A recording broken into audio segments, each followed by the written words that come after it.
Baby సినిమాలో mother చనిపోతుంది. Mother చనిపోయిన తర్వాత అమ్మ నేను రాత్రి నీ కాళ్ళు పట్టుకొని సారీ చెప్పడానికి వచ్చాను, నువ్వు లేస్తావని చెప్పకుండా వెళ్ళిపోయాను, సారీ చెప్తే ఆ వాయిస్కి నువ్వు విని లేస్తావని చెప్పని వెళ్ళిపోయాను, నువ్వు చెవిటిదాని మనం గుర్తులేదే నాకు, ఏం కొడుకునమ్మా నేను అని చెప్పి ఏడుస్తాడు.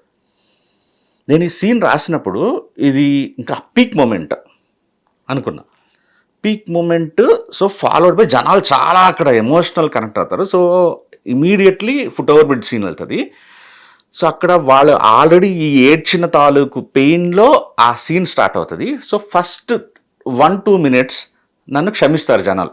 అంటే ఏంట్రా ఈ కాన్వర్జేషన్ ఇంకా అనేది కాకుండా ఆల్రెడీ ఏడుపులో ఉన్నారు. స్క్రీన్ ప్లే రాసేటప్పుడు ఫీలింగ్ నేను 3-4 minutes క్షమిస్తారు. దెన్ 3-4 minutes తర్వాత మళ్ళీ ఫుట్ ఓవర్ బ్రిడ్జ్ కూడా మళ్ళీ హైలోకి వచ్చేస్తుంది. అక్కడ 3-4 minutesలో నేను ఆ అమ్మాయి ఎంత నిజాయితీగా, నేను ఇట్లా అరే నేను ఇప్పుడు ఎందుకు వస్తాను అది నిజాయితీగా అమ్మాయి చెప్తుంది. అది అన్ఇంట్రెస్టింగ్గా ఉండొచ్చు కానీ కథాధర్మం ప్రకారం చెప్పాలి. నేను కథాధర్మం అన్నమాట, చాలా మంచి మాట. సో అది చెప్పాలి. మా ఎస్కేను ధీరజ్ ఆ రోజు వచ్చి నువ్వు ఒక్క 15 seconds తీస్తే అది 249 250 ఎంతో వస్తుంది, ఆ నెంబర్ చూడడానికి కొద్దిగా ఇది ఉంటుంది, ఏదో ఒకటిది అని నేను తీసేసా. ఆ పార్ట్ తీసేసా, ఆ డైలాగ్. దెన్ నేను డిటిఎస్లో ఫ్లోలో ఇంకా రేపు వెళ్ళిపోతుంది కాసేపట్లో ఇచ్చి పంపించాలి అవుట్పుట్ అనగా అది నేను లేపేశాను. అబ్రప్ట్గా సీన్ కట్ అయింది. కట్టు ఫుట్ ఓవర్ బ్రిడ్జ్. అది అసలు అదేం పెద్ద నాకు అనిపించట్లేదు, తీసే అన్నారు. అక్కడ నుంచి ఫస్ట్ రోజు morning show foot over bridge లాగే, కానీ చెప్పాలి అది. చెప్పకపోతే అమ్మాయి విలన్ అవుతుంది.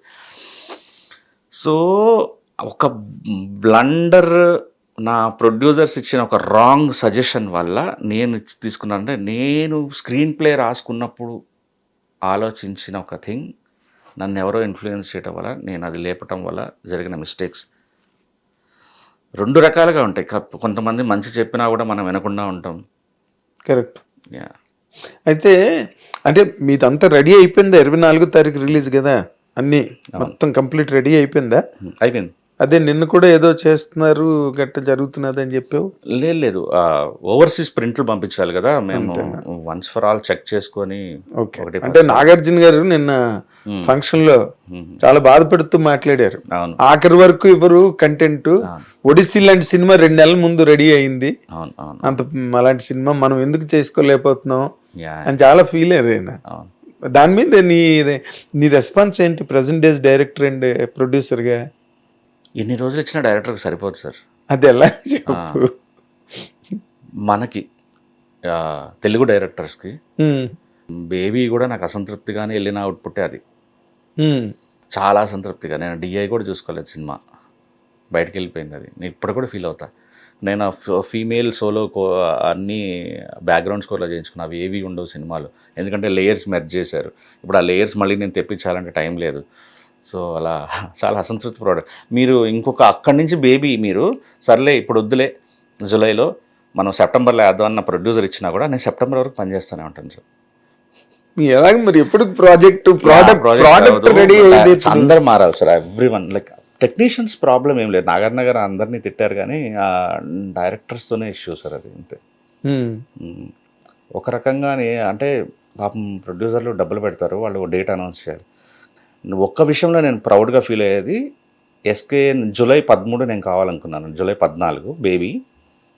ఎస్కేను వదిలేసి పనిచేయలో నిద్ర కూడా పోకుండా నేను దాదాపు ఒక్కోసారి అయితే 5-6 days ½ an hour 1 hour పడుకున్న రోజులు ఉన్నాయి అన్నమాట. నేను కోరుకున్నాను నాకు ఆ డేట్ కావాలి, నేను ఇస్తాను నీకు అవుట్పుట్, నాకు ఇది వస్తే నాకు 3 వారాలు నాకు బ్రో వచ్చే వరకు నాకు ఖాళీగా ఉంటుంది, నా లైఫ్ టర్న్ అవుతుంది అని నేను తీసుకున్నాను. సో డైరెక్టర్లకి అది ఉండాలి, ప్రొడ్యూసర్కి డబ్బులు రావాలి, ప్రొడ్యూసర్కి సేఫ్ అవ్వాలి అనేది. కానీ అంత ఈజీ కాదు సార్, లాస్ట్ మూమెంట్ వరకు పని చేస్తూనే ఉంటారు, అది దాని మీద ఉన్న మమకారం అంతే. నాగార్జున చాలా సీరియస్గా మాట్లాడారు ఆయన, ఏదో మామూలుగా మాట్లాడిన మాటలు కావు. He also felt the same thing with Lenin. ఒప్పుకోవాల్సిందే సార్, ఎవరైనా ఒప్పుకోవాల్సిందే. నాగార్జున మాట్లాడి నేనే సిగ్గుపడతాను. నేను కూడా చెప్తాను కదా, లాస్ట్ మూమెంట్ వరకు పని చేయాలనిపిస్తుంది దాని మీద. ఏదో మమకారం ఏదో తప్పు జరిగిపోతుంది, ఇక్కడ ఒకటి వేస్తే ఇంకా లేస్తుంది, సరిగ్గా చూడలేదేమో మనం, ఇంకోసారి చూద్దాం అన్నది కరెక్ట్. ఇక్కడ పడి ఉంటే బాగుండేది. బేసిక్గా పని అయిపోయింది. ఇప్పుడు ఫీమేల్ సోలో లేకపోవటం వల్ల ఆడియన్స్ ఏమైనా ఫీల్ అయ్యారా? ఏం ఫీల్? ఆ మదర్ సీన్ కట్ చేశాను, స్క్రీన్ ప్లేలో అది తప్పైనా కూడా ఆడియన్స్కి అనిపించలేదు. నాట్ మేక్ ఎనీ డిఫరెన్స్ కదా, అంత పెద్ద హిట్ ఎలాగ అయిపోతుంది. లేకపోతే అక్కడ ఏవో గ్యాప్లు ఉన్నాయి అనుకో, ఇందాక అన్నట్టుగా నువ్వు సరి అనే ట్యూనింగ్ సెట్ అవ్వలేదు అనుకో స్క్రీన్ ప్లేలో, సినిమా ఎక్కదు కదా, వెళ్తుగానే ఉంటుంది.